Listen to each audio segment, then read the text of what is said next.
Hey everyone, welcome to this explainer. Today we're going to explore the fascinating mechanics behind how a nation fairly distributes its financial wealth. It's kind of like the invisible math that decides if your neighborhood gets a new school, a modern hospital, or a paved road. It is absolutely one of the most critical functions of any government. And today we're going to look at a prime example of this in action with an introduction to Pakistan's 7th NFC award. So, how exactly does a nation fairly divide its wealth? I mean, it sounds like a totally simple question, right? But if you really think about it, it is highly complex. Do you just give more money to the areas with the most people? Do you give it to the areas that need the most development? Or do you give it back to the regions that generated the revenue in the first place? It's a massive balancing act. And Pakistan answered it in December 2009 with a historic and truly transformative framework that completely reshaped its economic landscape. To understand how they did it, we'll follow this roadmap: a historic fiscal agreement, federal versus provincial shares, a fairer multi-factor formula, calculating the provincial slices, and finally, the award's lasting legacy. All right, Section 1, a historic fiscal agreement. Let's look at the context and timeline.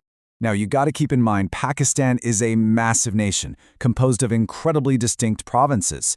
You have Balochistan covering a vast land area in the southwest, Sindh to the southeast, Punjab in the east, and Khyber Pakhtunkhwa, or KPK, in the northwest, alongside Gilgit-Baltistan and Azad Kashmir. And for decades, agreeing on how to share national revenue among these highly diverse regions caused some serious political deadlock. Because, well, what works for a densely populated province might be totally unfair to a massive, sparsely populated one. Finding common ground was just incredibly difficult. So before 2009, there were literal decades of political deadlock. But the breakthrough finally happened with the 7th National Finance Commission Award, usually just called the NFC Award. It was signed in December 2009, and it officially took full effect in July 2010.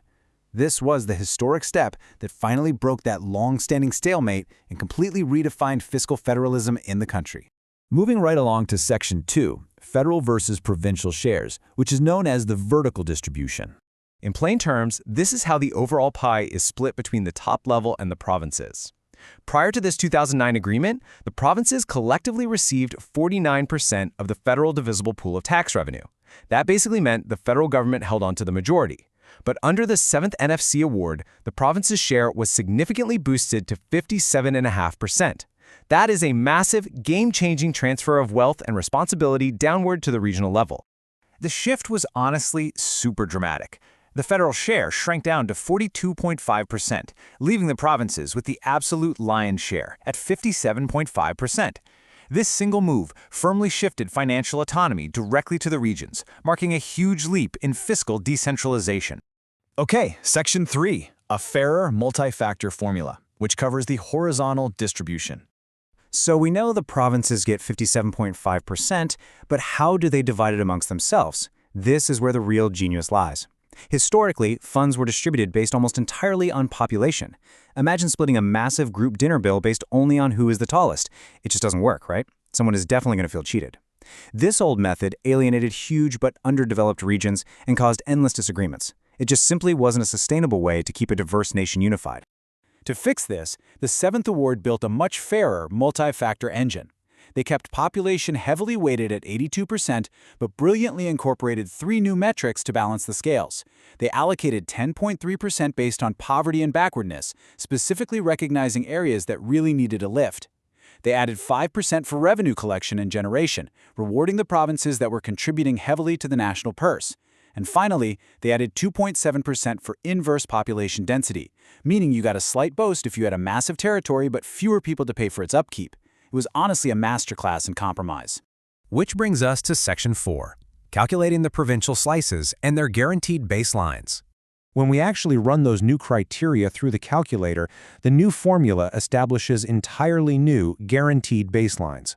Punjab came in at 51.74%, followed by Sindh at 24.55%, then KPK at 14.62%, and finally Balochistan at 9.09%. This became the brand new status quo for horizontal distribution. But there were some absolutely crucial caveats needed to get everyone to actually sign the dotted line. For example, KPK's share factors in an additional 1% specifically for the war on terror, which recognized the unique frontline burden that province was facing at the time. Furthermore, Balochistan's 9.09% minimum share was granted a constitutional guarantee. That means even if the multi-factor formula yielded a smaller percentage for them in any given year, their slice of the pie would absolutely remain constant. These safety nets were just vital for achieving a true consensus. And finally, Section 5, the award's lasting legacy, looking at its impact and current status. Stepping back from the math for a second, what did this fiscal decentralization actually achieve for the nation? Well, this landmark agreement wasn't just about shuffling money around. It resolved really bitter disputes over gas development surcharges. It finally settled massive arrears for hydroelectricity profits that had been a huge thorn in the side of federal-provincial relations for years. On top of all that, it empowered the provinces by granting them the right to collect sales tax on services themselves. It gave them agency, resources, and a real stake in their own economic governance. Interestingly, and this is a really crucial piece of the current reality, the Pakistani constitution actually dictates that a new NFC award should be announced every 5 years to keep up with changing demographics and economics. However, impartial observation shows that political stalemates have prevented any conclusive replacement from being formed to this day. Because reaching a brand new consensus is so incredibly difficult, the historic 7th NFC formula from 2009 simply continues to be the active framework. Which leaves us with a really compelling final thought to ponder as we wrap up this explainer. If these political stalemates continue, how long would this 2009 framework, a framework designed for a very specific moment in time, continue to serve as the ultimate guide for dividing the national wealth? It's a huge testament to the strength of the original agreement, for sure, but it's also a looming question for the future of the nation's economy. Thank you so much for exploring this fascinating topic with me today.